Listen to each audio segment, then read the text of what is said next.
Alafiani, greetings, blessings of the new day to all who are viewing. This is the Apetabi Elosha Ola Omi Akalatunde, and this is Got to Be Oshun Television. So we are black. We are back in so many various and sundry ways. We are back on YouTube uploading videos, and we recently returned to the U.S. from a 2-month-long retreat and nurturing, loving return to the womb of Mother ICHIROUGANAIM. So we are rejuvenated, rested, and we are ready to continue this business of fulfilling our destiny. So happy to be here and happy to have been there. ICHIROUGANAIM is the original name of the island now known as Barbados. And it is one of the places on Earth Mother Onile that I'm blessed to be able to call home. I have family there, a very beautiful, loving, nurturing, extended family and community of like-minded individuals, and it as a place feels like home to me and speaks to me since the first time I was blessed to go there. I think it was about 13 to 14 years ago the first time I went, and was blessed with the presence of this place. It is the closest place to Mama Africa on this side. So once you are on ICHIROUGANAIM, you continue to go east, the next place that you would touch would be Mama Africa, West Africa in particular. So it is a very sacred vibe, a very sacred place, and it carries that vibration. So we were blessed to be able to be there for the months of April and May. And now we are here back home in Tennessee and building and growing here until September, at which time we'll return to ICHIROUGANAIM. So I had a request for a video. I posted lots and lots and lots of pictures, most of them in the form of collages while we were abroad. I know that it's essential for Black people to see that we are global, that we are a global people. That's essential for us to see. It's essential for us to understand that we are the global majority in actuality. It's essential for us to, in whatever way we can possibly do so, experience that as a reality, because that is healing for us. You are responsible for the reality that you create. Your reality is your responsibility. It's not the responsibility of God, some amorphous, shapeless being God. It's not the responsibility of your doctor. It's not the responsibility of your spouse or your lover, your husband, your wife, your pastor. Any of these entities that you've been socialized to place responsibility for your existence on, that is a fallacy. Your existence, your reality, what you are experiencing right now is your responsibility, and it has been created by the choices that you've made. So everything that you're experiencing, you're responsible for. It's either, it's your fault, you're the one that's to blame, however you would like to look at it. Your life is your responsibility. But I say that to make the larger point that you as a being are very similar. You are the being that the computer was fashioned after. Let's just say that. Let's be honest and say that. With that having been said, then when you receive a new computer, it has within it, or you have to put on it an operating system, right? You have to program it. You work that same way. So whatever program you are putting into yourself, or you are downloading into yourself, is what you're operating off of. You create your reality based upon the program that you're using, that you're running. Okay? So this is why it's essential for African people, black people, people of color, brown, red people to be in places where we can download sights and sound and smells and images and voices that are like us. It lets us know, it opens our eyes to the truth that we hold a very powerful and necessary space in the universe. If you inundate yourself with images and word sounds and vibrations of beings and entities that are not like you, then the program that you're feeding to yourself is one of you being unimportant and you being powerless and you not holding an important place and space in the universe. So if you're always listening to music that either degrades things like you or just does not speak of you, acts as though you do not exist, then you're downloading a program of you being either invisible or of you being a negative being. If you're always viewing images that do not contain you, you're viewing images that contain other beings or other entities that are not like you, then you're downloading programming of you being invisible, of you being powerless, of you being unimportant, of you basically being virtually non-existent. So it's essential for people of color to travel to places where they are the rule and not the exception.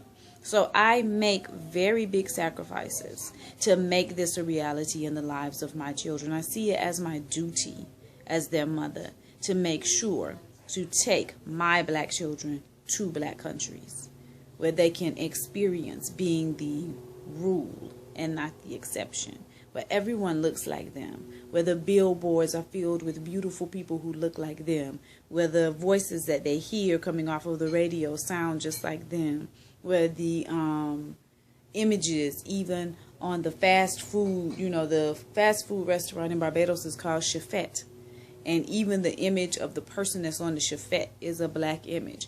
That is essential for the creation of a whole black person. You have to be able to see that. So just having returned from this journey, feeling very fortified, feeling very nurtured and uplifted, and as though my feet have been placed very firmly back on my path. And that's a blessing. There's a beauty in that. And I feel loved to have been able to experience that. I was asked, what are the spiritual experiences that you're having while you're there on ICHIROUGANAIM? One of my sisters that was still here in the States asked me that. One of the first things that I noticed when I traveled abroad, first to Jamaica, then I noticed it in Africa, and I noticed it again once I began to go to Barbados, is the way that the women walk. Right? Have you ever noticed or paid attention to the way that Caribbean women walk? To the way that women who were born on the continent of Africa walk? Have you paid attention to it?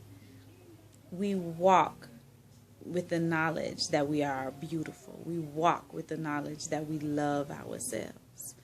When you watch African American women walk in the place where I was born, the head is down, the body's kind of slumped, it's, just kind of going along.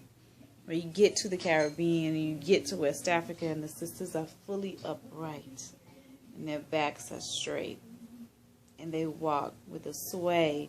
There's a way that they move that lets you know the depths to which the self-love runs. And it's beautiful.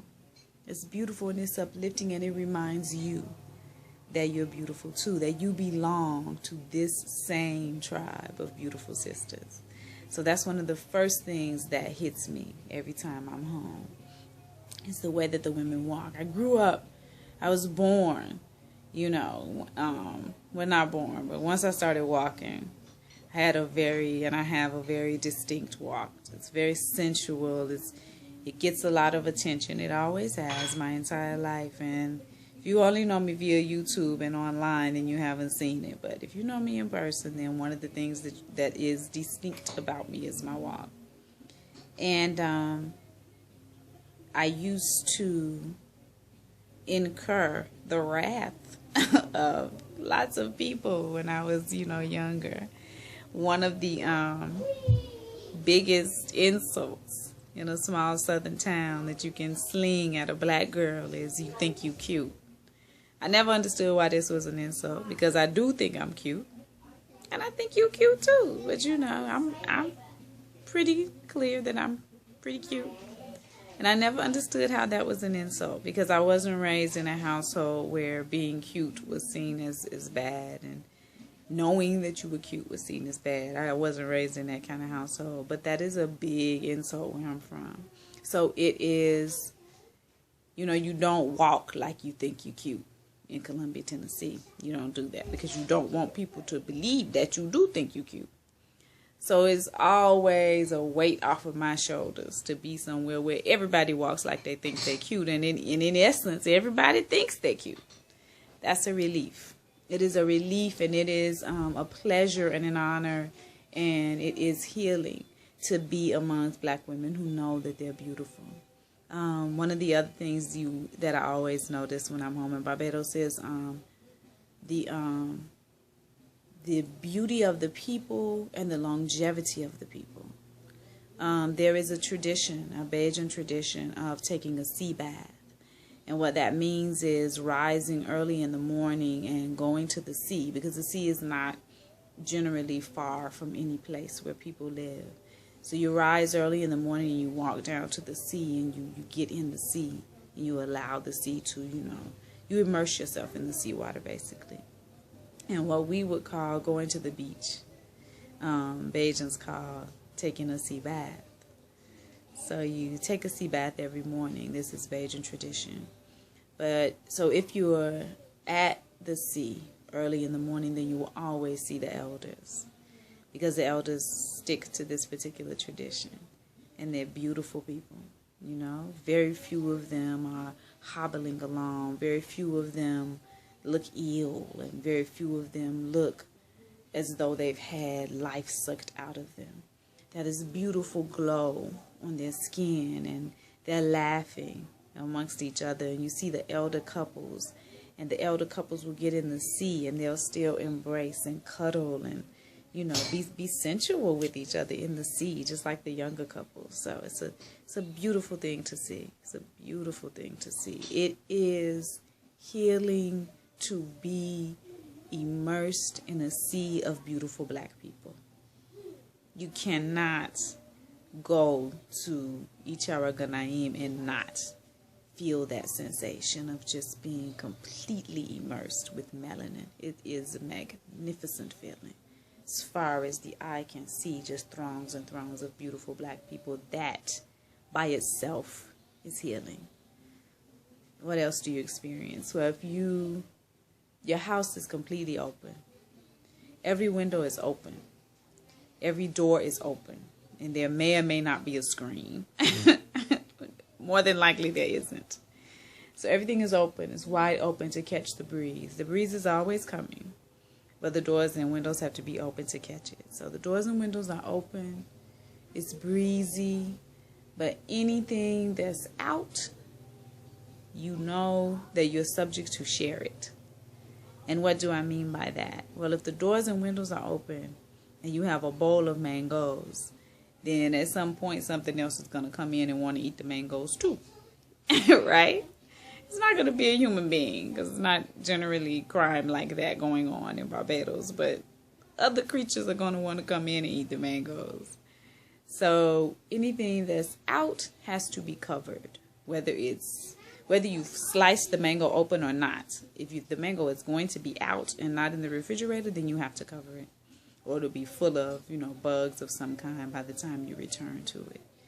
So you learn the lesson of living in a peaceful coexistence with the rest of your brothers and sisters here on Earth Mother Onile. That's automatic. As soon as you get there, you are dealing very intimately with your other brothers and sisters all the time. You're dealing very intimately with your human brothers and sisters, because when you get on the van or the minibus, which is the mode of public transportation, it's tight. It's packed. So you're always touching someone else. You may have to sit on someone else's lap. Someone else may have to hold your bags. You may have to hold their bags or their child. So you're always interacting with this beautiful, just even level of intimacy with your other human brothers and sisters. And that's a beautiful thing. It builds a type of camaraderie and a type of a connection that, you know, you just feel all the time. But then you're also interacting with your insectoid brothers and sisters, with your four-legged brothers and sisters, with your winged brothers and sisters. You're interacting with them all the time, because if you, once you leave the door open and you leave the kitchen, when you come back in, there may be a bird in your kitchen. Maybe a dove or something just in your kitchen too. I mean, you're always interacting. So you learn the lesson of sharing. You learn the lesson that when the mango grows on the tree and you're there waiting for the mango to ripen and fall, or ripen so that you can pick it, that if you don't get to it quickly enough, you know, a monkey brother may eat it, or a bird sister may eat it, or your aunts, brothers and sisters may eat it. Something else may eat it. Everything has to eat. And so you're sharing food with these family members all the time. So you learn the lesson of sharing. You learn and you experience intimately the abundance of Earth Mother Onile. If you have ever seen a mango tree grow, wow. You know, it's mangoes upon mangoes upon mangoes. If you've ever watched bananas grow, it's banana upon banana upon banana. You know, it's so many that even me with my big tribe of children, we can't finish. You know? So you see, I don't know what that is, but I know it doesn't belong to you. Please go and play with the things that belong to you. So you see the abundance of Earth Mother Onile. You experience it firsthand, and the way that she's constantly giving to you and not stopping, you know, without ceasing. So from the time that you're conceived, you know, your mother is feeding you through your placenta, and then once you're born, your mother feeds you through her breasts. But once you've ceased to be fed from the breast of your mother, you immediately go from there to the breast of Earth Mother Onile. And she feeds you without stopping. There's so much abundance, so much to eat, that there could never be hunger. You know that hunger is something that's manufactured. Hunger exists on purpose. People are made to be hungry on purpose, because the natural habitat of human beings is the tropics, and the food is so abundant in the tropics that no one should be hungry. It is a lie that people are hungry. Anybody who is hungry, someone has orchestrated a situation in which they are hungry. I guarantee you that. So you see the abundance and the love of Earth Mother Onile. You learn how to peacefully coexist with your human brothers and sisters, and with your insect brothers and sisters, and your four-legged and your two-legged and your winged brothers and sisters. You learn that immediately, just being there. You get on the van and there's, you know, dance hall playing. You know, you're going riding for your destination. It's dance hall music. You know, that's what you're being. Those are the vibes that you're being inundated with. You go and you get into the sea, and salt water in and of itself is a detox. But depending upon the time of the year, sometimes the sea is also full of seaweed or sea vegetables. And that's, of course, an even higher form of detox, when you can take like a seaweed bath. So you experience the detox of having bathed with the seaweed. For me, that is real life. Not just for me. This is real life. This is, as I was saying, the natural habitat of human beings.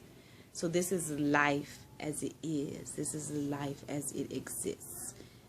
You know, a natural rising early in the morning, because it's hot during the day, and when you're out taking care of things, you're sleepy. So by 9 or 10 o'clock, you're naturally falling asleep. And so then by 5:30 or 6, you're naturally rising to begin, you know, whatever processes that you need to complete that day. This is real life. And there's nothing more uplifting. There's nothing more nurturing, nothing more invigorating than experiencing real life and watching the mangoes ripen. And my brother telling me, you know, well, they're not going to ripen until it rains, because when it rains, that's when they achieve their fullness. You know, they're water, just like us. They're based upon water. So for most of my stay there, I stayed with my brother, Heru. And Heru is the co-creator of Healing Earth Life products. So he is my brother. I met him the first time I went to Barbados. And we have been, you know, close friends since then. And to the degree that I see him as my brother. And, you know, we've always related on that level. So I stayed with him, my children and I stayed with him for the majority of the time. So it was beautiful being able to be in that place, in that space with him. And, you know, he rises in the morning and meditates and eats his mangoes right off the tree in his backyard. He cut off a whole, you know, entire branch of coconuts, you know, the green coconuts for us to have. And, you know, would cut the coconuts open so we could drink the water, and he would take the jelly out. And it was beautiful to be there with him. My teenagers helped out also with Healing Earth Life products and made capsules and did things like that in his office. So that was a magnificent experience to have. But life is meant to be this way. That's the simple lesson that I learn whenever I'm home in Barbados, is that life is meant to be this way.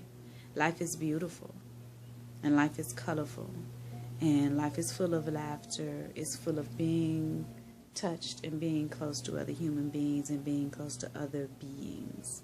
It's full of having intimate connections and intimate exchanges on a constant basis. Intimate intercourse with the sun every day, and with the sea every day, and with the sand, and with the foods that you eat, and being able to watch the beautiful process of a bloom and a blossom becoming a fruit and falling to the ground, so that then you're able to consume it and experience it. That's life. Life is beautiful. And when you open yourself up to it, then the possibilities are completely and totally endless. So I am feeling, you know, full. I'm feeling thankful. I'm feeling so grateful for my family, and I'm trying not to cry, for my family in Barbados. You know, I'm a country girl from the backwoods of Tennessee. I'm from Columbia, Tennessee. It's like, you know, nowhere to most people. It's nut bush, you know. It's a little tiny place. But my family there really embraced me and took me in and explained everything to me, things that there would be no way for me to know, and helped this place, which is their home, to become my home. Because everything fascinates me, you know. I'm a lifelong learner, so I ask about everything. What is that seed on the ground? Well, what is that animal there? Well, what is that doing? And they just answer me patiently, you know, like you would a child. So I am thankful for them, to them, for the process of being able to fully embrace a place that I was not born in, and to know it now as home, and to be able to experience it as home, you know, with my children, with my family, with my tribe. That means a lot. I'm wearing today the creation of one of my brothers in Barbados. His name is Raj, R-H-A-J, and it says Originate. The name of his company is Evolve, brand Evolve. The logo of his company, or the, what would it be called? The slogan of his company is Love is How We Evolve. And he and his beautiful queen, Miss Paul, Keisha, are really, really at the forefront of a magnificent movement there back home. And we hope to be seeing them on this side a little bit at some point, so that they can share their fashions with you and get these vibes going here in the U.S. where we need them. Normally, I would have had on some kind of push-up bra, you know, to push the girls up and make them look a certain kind of way. But, man, You get down to the Caribbean and you will feel so appreciated. The brothers are so appreciative. Caribbean men love women. Do you hear me? So you get down to the Caribbean, you don't feel the need to do any of that anymore, because you have heard so many times a day how beautiful you are, and how beautiful your figure is, and how sweet you look walking down the road, and all of this and that. So I don't even feel the urge to do those things at this particular point. I'm feeling very sweetly full of myself. Give thanks to ICHIROUGANAIM and the brothers there for their sweet, sweet, sweet compliments. Sweet Bajan men and the sweet things that they have to say. Whew! So, I don't even feel the urge to do that. So, it's just me in my Originate shirt. And love is how we evolve. So yeah, that's the video about spiritual experience of being on ICHIROUGANAIM, and I hope that you're able to feel it. But more than that, I pray that every person of color get to have that experience of being inundated within your own, just being immersed in your own people. I haven't ever had an experience that's more beautiful than that. It feels so good. It feels so validating, you know, so freeing. So I pray that for each one of you. I have a couple of more videos I have to make today. So we're going to go ahead and end this one. It's a little long, but I'm just rolling with it, you know? Rolling with it.